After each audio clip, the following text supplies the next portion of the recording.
தர்மபுரியை தொடர்ந்து கோவையில் தேமுதிக சார்பாக நடைபெற்ற சமத்துவ பொங்கல் விழாவில் சுமார் 5000 பேருக்கு பொங்கல் பொருட்கள் வழங்கப்பட்டது. தமிழர் திருநாளாம் பொங்கல் பண்டிகையை முன்னிட்டு தேமுதிக சார்பில் ஏழை எளிய மக்களுக்கு ஆண்டுதோறும் பொங்கல் பொருட்களை வழங்கி கேப்டன் விஜயகாந்த் கொண்டாடுவது வழக்கம். தற்போது அவர் அமெரிக்கா சென்றுள்ளதால் அவரது ஆணைக்கு இணங்க தர்மபுரியில் ஞாயிற்றுக்கிழமை நடைபெற்ற பிரம்மாண்ட விழாவில் ஏழை எளிய மக்களுக்கு பல லட்சம் ரூபாய் மதிப்பிலான பொங்கல் பொருட்களை கேப்டனின் மூத்த மகன் விஜய பிரபாகரன் மற்றும் கழக துணை செயலாளர் எல்.கே. சுதீஷ் ஆகியோர் வழங்கினர். இந்நிலையில் கோவை வேளாண்டிபாளையத்தில் உள்ள ஆனந்தா ஹவுசிங் காலனியில் தேமுதிக சார்பாக சமத்துவ பொங்கல் விழா கொண்டாடப்பட்டது.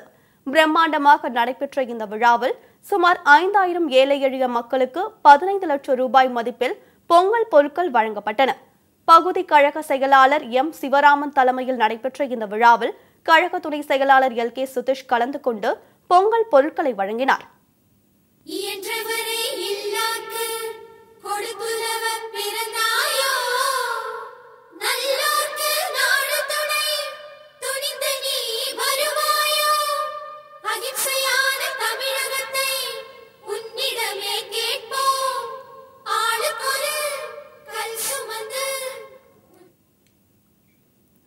பொங்கல் விழாவில் கோவை மாநகர மேற்கு மாவட்ட செயலாளர் எஸ்.எம். முருகன், கோவை கிழக்கு மாவட்ட செயலாளர் காட்டன் செந்தில், கோவை வடக்கு மாவட்ட செயலாளர் தியாகராஜன் உள்ளிட்ட ஏராளமானோர் கலந்து கொண்டனர்.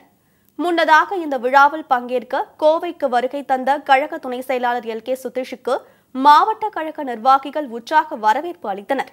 பூங்கொத்து கொடுத்தும் சால்வை அணிவித்தும் வரவேற்பு அளிக்கப்பட்டது.